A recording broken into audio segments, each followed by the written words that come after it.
Masquera say Mure Zimbabwe, welcome to our channel, Zoom Confessions and Deep Secrets. Kana karike kuchanga kukuya paneno channel. Please don't forget to subscribe. Kana chungwa baraka subscribe, but don't forget to comment and share this video. Nasi Mure Zimbabwe takugira nya buditswa na former citizens coalition for change deputy spokesperson va gift ostalo Siziba avo vari kuleader the blue movement movement iyo iri prepare for the launch party yava noson chamisa vabuda vane this movement vachi addressa meetings avo avari kuita this time vanga vari ku Mpopoma ku Bulawayo uko kwanga vachitaura nemacommunities ikoko muri Zimbabwe vachitaura ivo pamusoro pekutengeswa kwakaitwa Citizens Coalition for Change na vagift ostalo Siziba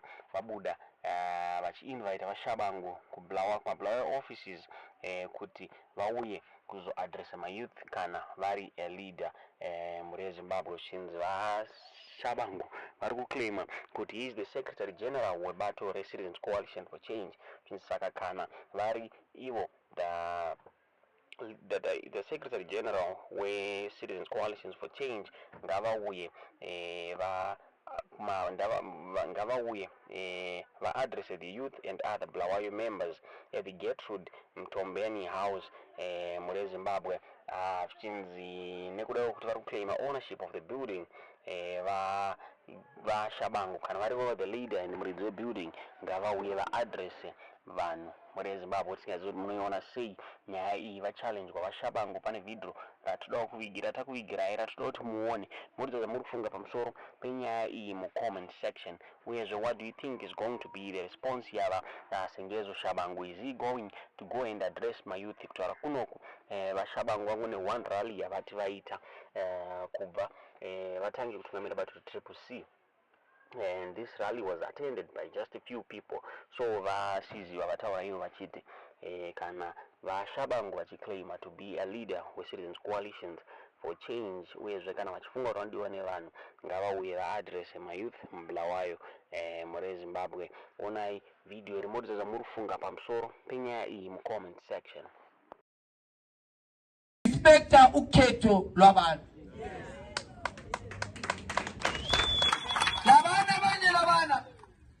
don't worry about them. Tina, we are focused. As the best fage majele, as the best tate, kadeswa baleva kijimema court. Oto ama ima pata ma office ngawetu. Ati Sengezo. Wema. Until you say you are the Secretary General. Ipati office lapa utinge yako. Sasa office sabe sikhona ngayo ubuye ekuseni uzongena antwana ya the Secretary General antwana ngumkhulu weparty buya phela uzovula in fact sizakuvulela bakhona umabasa lingamvaleli limgenise amayouth azabe emmele ewa address phakathi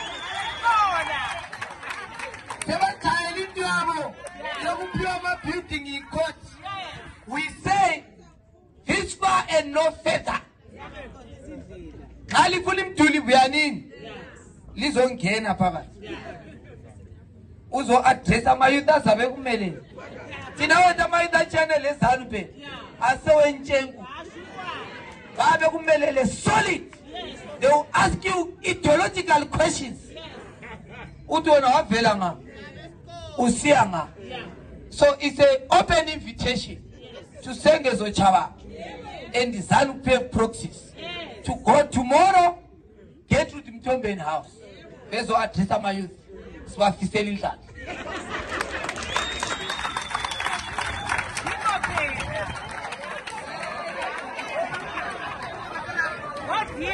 Now, China, ekuhambeni kwethu izandla lezi elizibona lezi labakhokheli bonkabala azilagazi ndofunga mangozvinzwira mega muri Zimbabwe gift ostalo Siziba invite Sengezo Tshabangu kuti kana achizviti he is a leader, he is the interim secretary general weBato Citizens Coalition for Change, ngauye address my youth nema Bulawayo members opposition kuma buildings ayo ari kuclaima kuti ndiye ari kumaona muri Zimbabwe. Tingaziye kuti vaSengezo Tshabangu vacharesponda sei kunyaya iyi. Ndofuna vazoapfura vaSengezo Tshabangu vaiendesa vaNelson Chamisa kucourt, vachiti vaNelson Chamisa vakatumira mayouth avo akanopainta the Gertrude Mtombeni house, the headquarters yeBato CCC ekuBulawayo, vakaipainta blue vakaisa face yaNelson Chamisa. Asi vaNelson Chamisa vakabuda vachinyora pane affidavit vakanyora vachitaura ivo vachiti they have nothing to do with zvakaitwa kuBulawayo. Vataura zvakare vachiti currently havana any political party yavanayo, uyezve hapana any movement yavari aligned nayo muri Zimbabwe. Vakanyora maaffidavit avo vachiresponda kuna vaSengezo Tshabangu vanga vaenda vachiti vaNelson Chamisa vari kutraya kuvatorera this head office yavo yekuBulawayo, vachitaura vachiti manga mune maparty documents anga arimo. Ndofuna mana pictures akambotrenda pasocial media. This party headquarters yapaintwa blue nevanhu nemasupporters vaNelson Chamisa muri Zimbabwe. Tingazive kuti unoiona sei nyaya iyi. Kutaura kunoku hapana kumira mushe, hapasi kuzikanwa kunzi who is in charge of premises iyaya muri Zimbabwe.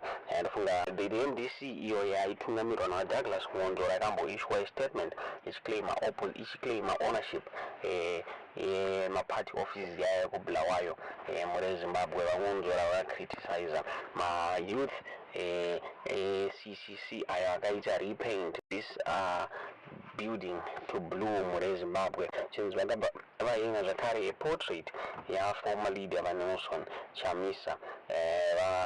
Douglas Ngondora vakaexpress concerns vachiti pari kuviolatewa maproperty rights muri Zimbabwe. Zvichinzi they were going to take action.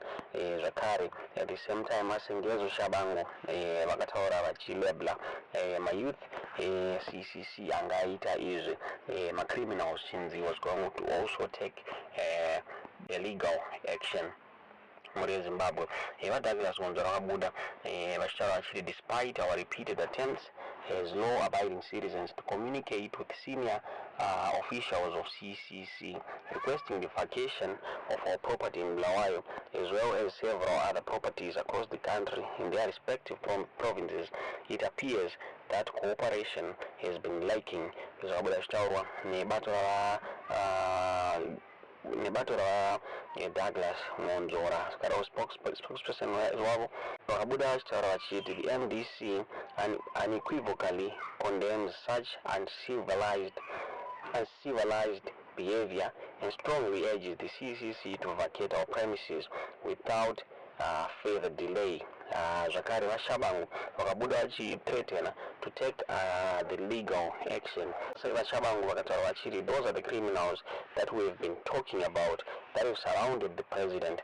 We are preparing court papers to stop this and any other such criminal activities. Nozvabuda zvitaura vaShabangu. Asi now give chitalusizo vazobuda vachiadressa this nyaya iyi zvichinzi kana vaShabangu vachiclaima kuleader ngavauye vaadresse mayouth emuBulawayo vaone kuti vari kudiwa here kana kuti mapremises iyaya vari kuti ndeyavo. Ndonyaya tataugira muzvara nhasi tiudze zvamuri kufunga pamusoro penyaya iyi mucomment section.